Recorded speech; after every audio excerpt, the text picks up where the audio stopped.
बिस्मिल्लाहिर्रहमानिर्रहीम। अस्सलामुअलैकुम। पंजाब विच हुकूमत नून लीग दी वज़ीर आला नवाज शरीफ दी बेटी मरियम नवाज ते वफाक च हुकूमत नून लीग दी वज़ीर आज़म पाकिस्तान शहबाज शरीफ ओ भी नवाज शरीफ दा भाई यानी इस वक्त पाकिस्तान अगर हुक्मरानी है हुकूमत तो वह नून लीग दी ते ख़ास तौर पर शरीफ खानदान दी है।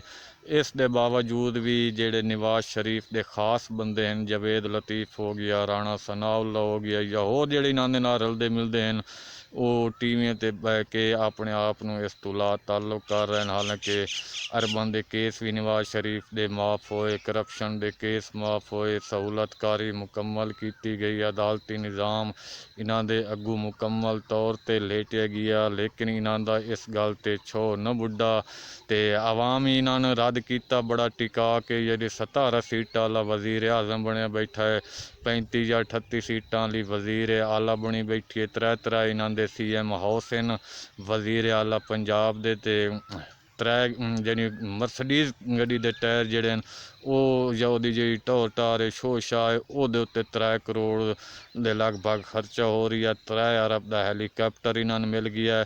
तो हजन भी आते हैं कि आवाम ने सन सादा राणा सनाउल्ला वर्गे आके बयानबाजी करें TV ते कि सानू हजन ताई सादा आवाम ने सन सादा अक्सरीयत भी नहीं दी, इस वास्ते साढ़े उत्ते कोई जिम्मेदारी नहीं कि असां वो अपने वादे पूरे करिए। आवाम नू अगे भी कोई नहीं तुहाडे उत्ते उम्मीद कि तुसा अपने वादे पूरे करे सो, लेकिन कोई शर्म होंदी है, कोई हया होंदी है, वो बिल्कुल तुहाडे च कोई नहीं। तुहाडे हरी हुई सीटां तो तुहानू जिताया गया, मुकम्मल सहूलतकारी की गई है। सिर्फ नवाज शरीफ वज़ीर आज़म नहीं बनया तो ये इन्हां दी हाल है ते मुकम्मल तौर पर यानी इन्होंने सहूलतकारी की गई है।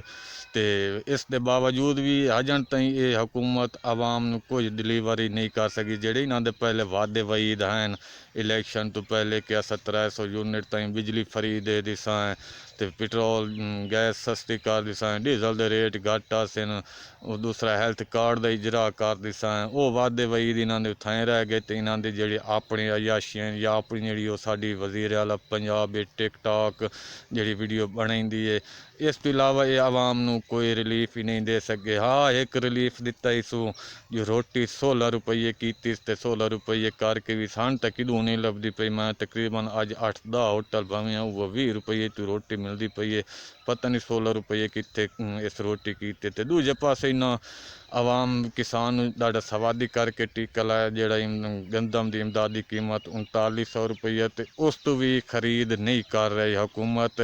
व्यापारियों के हत्थी है तो किसान बेचारे उन्हें तो अपनी ज़रूरियात पूरी करनी है। 3800 तो लैके तो 3400-3500 तक लगता रेट है, जिथे होवे व्यापारी लै लेंदे, इस तो वध नहीं लेंदे। तो 3900 भी किसान नू गंदम पुजदी नहीं बेचना, लेकिन उसकी मजबूरी है। इमदादी कीमत इन्हों का हक बनता है कि कम अज़ कम 5000 करेंदे, जिथे डीजल पेट्रोल के रेट गए खलोते हैं, जिथे खादों के स्प्रेयां के रेट गए खलोते हैं। इन्होंने इतना करना चाहिए, लेकिन नहीं। इन्ना होर किसान पॉलिसी दोस्ती लॉन्च कर दी है कि महीने दे इन्हें पेट्रोल तो डीजल की कीमत कितने अपड़ा दिते ने। तुस आप वेख लो कि अगे डीजल की के कीमत आई तो हुण के कीमत हुई, क्योंकि हुण अगों 8 रुपये तो 14 पैसे डीजल वधाया ने, 4 रुपये तो 54 पैसा शायद पेट्रोल वधाया इन्हें। ये हुण अगों गंदम की कटाई होनी है, हारवैस्ट लगनी है, थ्रैशरां लगनियां हैं, तो उस दे विच डीजल सड़ना है, वही से किसान नू टीका लगना है क्योंकि उसकी ये फसल है। लेकिन मैं अफसोस लगता है कि जदा आई 140 ते 30 ते 50 ते पेट्रोल आई, तो उस वेले मुस्लिम लीग नून दियाँ खास उज़मा गिलानी हो गई या दूसरे हिना परवेज़ भट्ट हो गई, ये खाली बर्तन खड़काइंदे हैं तो इदू अदू इन्हों के बिरा खलोते होंदे हैं, तो इन्हों की हाल होंदी है। कफन पाए वधे कोई टैक्सी ड्राइवर तो मंसूर लौंडा लिपाड़ा वर्गे वधे होंदे हैं, टीवियों ते बह के आदे के आपने हर पेट्रोल पंप ते लिखे हुए कि आपने घबराना नहीं। पता नहीं वो हूँ बेगैरत हो गया है, बेशरम हो गया, उसने बेशरम नहीं रही, या उसनू हूँ पेट्रोल फ्री मिलता पिया जी उसनू पता भी कोई नहीं जो पेट्रोल दी कित्थे कीमत गई खलोतियां। ये इन्हों का हाल है। तो निभाओ राणे तो पहले ही हूँ मलदे पैन कि साढ़े जेड़े वादे वईद हैं वो कोई नहीं, जो आवाम सानू बिल्कुल सादा अक्सरीयत भी नहीं दी।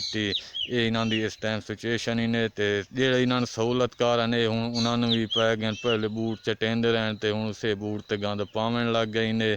अलबत्ते शहबाज शरीफ ज़्यादा सोहना चमका रही है, मरियम नवाज़ ज़्यादा सोहना पॉलिश कर रही है, लेकिन जेड़े वो दुख दर्द है कि मैं वज़ीर आज़म पाकिस्तान नहीं बन सकिया नवाज शरीफ, वो उंज पहले चटेंदे रहे तो हुण मिट्टियां पाउणियां शुरू कर दित्तियां ने उस दे उत्ते।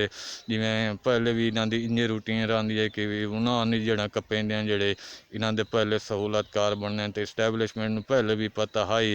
तो हुण अगले दिन वो जवेद लतीफ़ बड़ी वड्डी गल कर गया कि 90 करोड़ तू 5 सीटां का सौदा होया। तो अग्गां वेखे कि इन्हां इस्टैबलिशमेंट नाल करेंदे कि जेह्ड़ी इन्हां दी सहूलतकारी कीती है ते ढाडी टिका के सहूलतकारी कीती ने। आद्यां पहले आद्यां जो 9 मई दे जेह्ड़े मास्टरमाइंड हमलावर हैं इमरान खान वर्गे, इन्होंने जल्दी तो जल्दी सजा दी। इलैक्शन तो पहले तो हूँ इलैक्शन तो बाद आते कि मास्टरमाइंड वो तो नहीं मोहसिन नकवी है। तो हालांकि हैं उस वेले भी ये नून लीग दे विच हैं जिन्ना ये सारा 9 मई वाला वाक़या करवाया। तो इमरान खान अज भी जेल चुनिया डाट के बैठो सके जो इन्हों के ख्वाब हैं ना कि असा इमरान खान नूं डरदे होए विकसा, ये ख्वाब उन्हों का ख्वाब विरासी अज भी उन्हें शेर है। तो उन्हें डट के खलोते होया जिमें पहले दें तो डट के खलोते होया।